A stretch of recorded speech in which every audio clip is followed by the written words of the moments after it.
Welcome back to the channel, everybody. Today we're talking about the U.S. men's national team third game, the last game of September for the World Cup qualifying in Qatar. It was a crazy game last night. There were some questions going into the game. Mckenzie was out, breaking team rules for the COVID protocol. He's done this before at Juventus. I'm not really going to get into it too much, but moving forward, I don't really know what his position on this team's going to be. I mean, it's pretty selfish to break team rules like that. It's pretty clear you don't break the COVID protocol. It is what it is. Then Dest and Reyna were both out for injuries. They both Dest went back to Barcelona. Reyna, I think, went back to Germany to start treatment.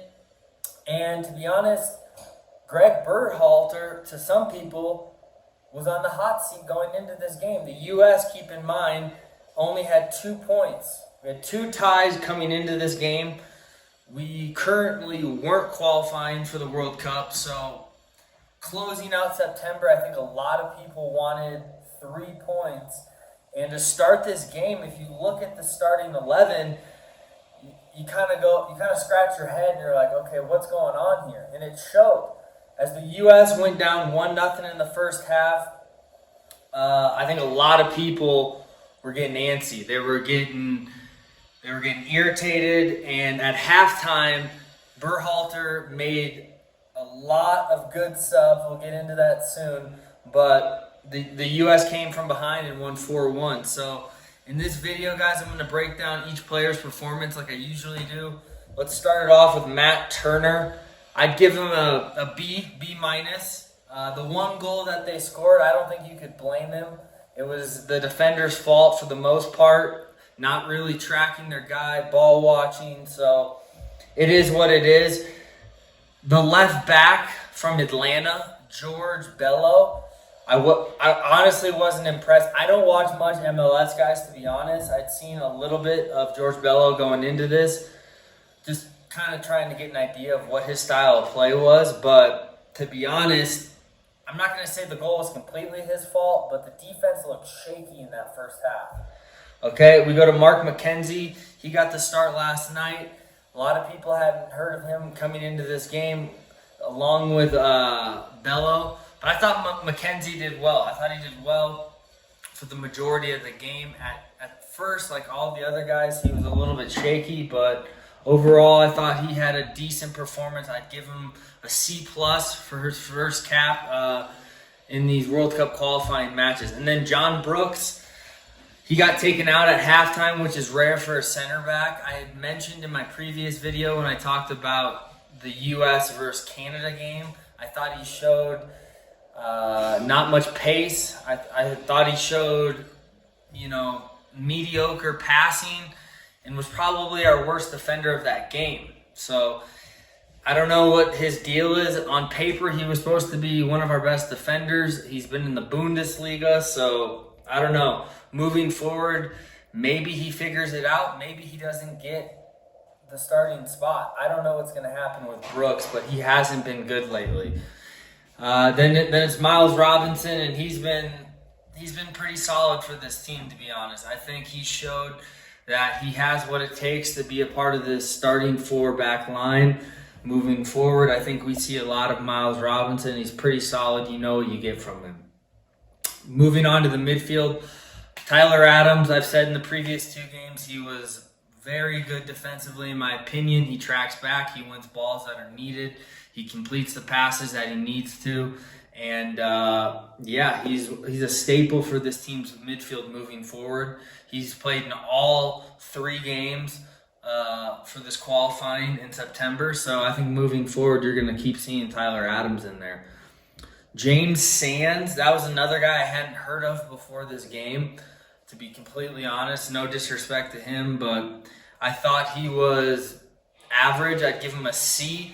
I didn't really notice him much. He played 73 minutes, though, so good for him. Get some minutes under his belt. Like I said previous, too, to qualify for this World Cup, the U.S. is going to have to use its entire bench, okay?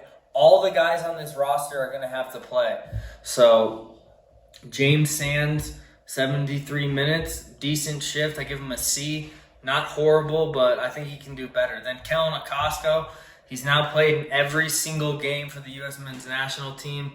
Gold Cup, Nations League, World Cup qualifying. So, last night he was okay. I'd give him a C as well. I didn't think he did that much moving forward with the offense. But I give him a C. He's played in a lot of games for this team. He's been a staple for him in the midfield. So I think moving forward, Kellen Acosta, you're going to keep seeing him. He's going to keep getting minutes.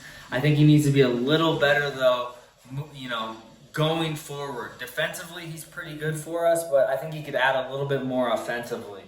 Christian Pulisic, I thought was pretty good. I give him a B. He created a lot of opportunities for us. He's always running at players, which I like. His first touch looked good. His cardio looked good. Moving forward, we're going to need him in all these games, I think. He's an extra spark plug for us. So, Christian Pulisic, another B performance. And then let's get into the man of the match, Ricardo Pepe. In the first half, obviously he didn't have any goals or an assist, but I liked his energy, and I was hoping he didn't get taken off at halftime.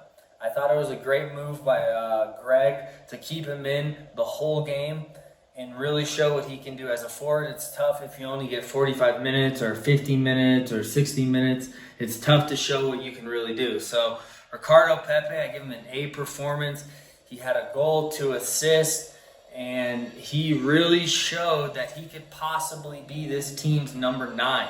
Okay, I thought he not only did a good job at scoring the header goal, but also the assist, but his ability to receive balls and lay off to his midfielders and his wingers was phenomenal, I thought, as well last night. Keep in mind, this kid's only 18, and he's able to hold off defenders, lay balls off. He showed he could do this in the MLS, but it's different when you do it in a World Cup qualifying match when your team needs the 3 points. So I thought he got an A performance for me. He's going to be our best number 9 so far. Sargent, let's get into this real quick. He played winger. Sargent's not a winger. I think, maybe he did this because Reyna was out, Weston wasn't playing.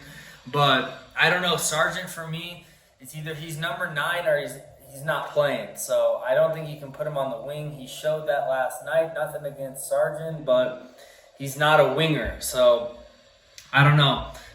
One thing I want to talk about last night is even though Berhalter's first half lineup was questionable, his substitutions last night, in my opinion, were very good. All the subs that came in were very good in my opinion. Antoine Robinson scored the goal to tie the game.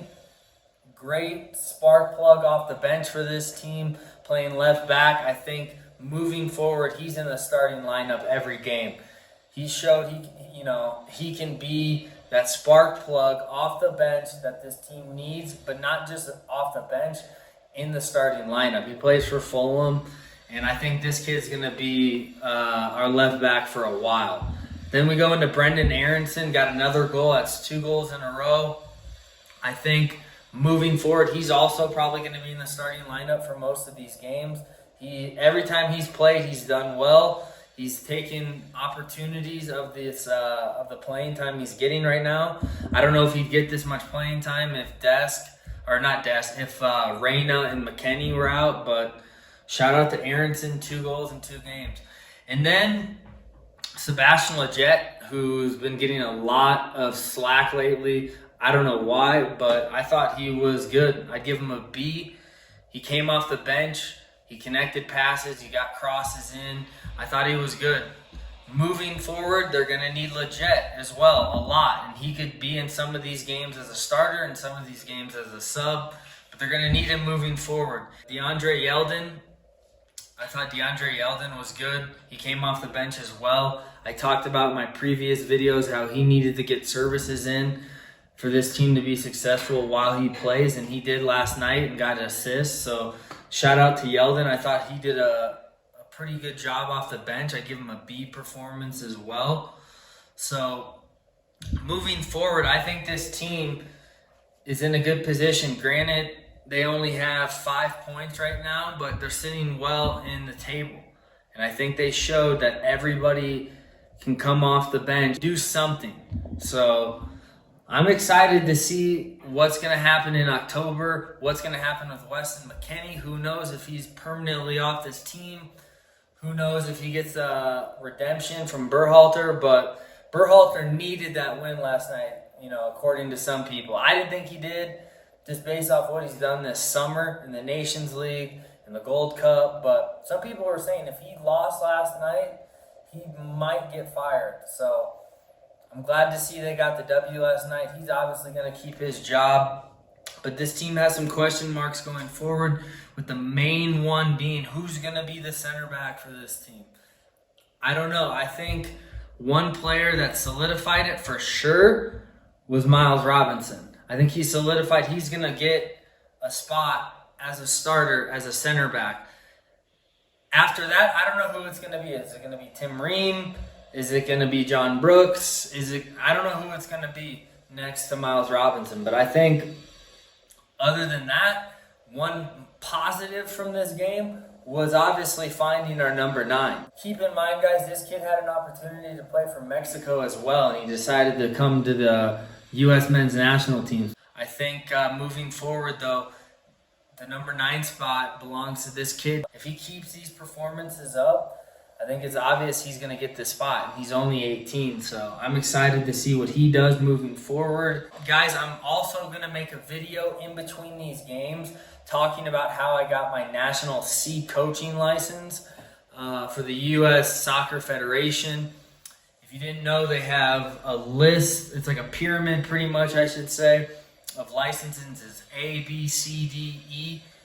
I'm going to go through and talk about how I got my C license and how I'm working towards my B, break down some coaching analytics as well. Check those videos out soon. They'll be out in about a week. But guys, thanks for tuning in. Hit that subscription button, and until next video.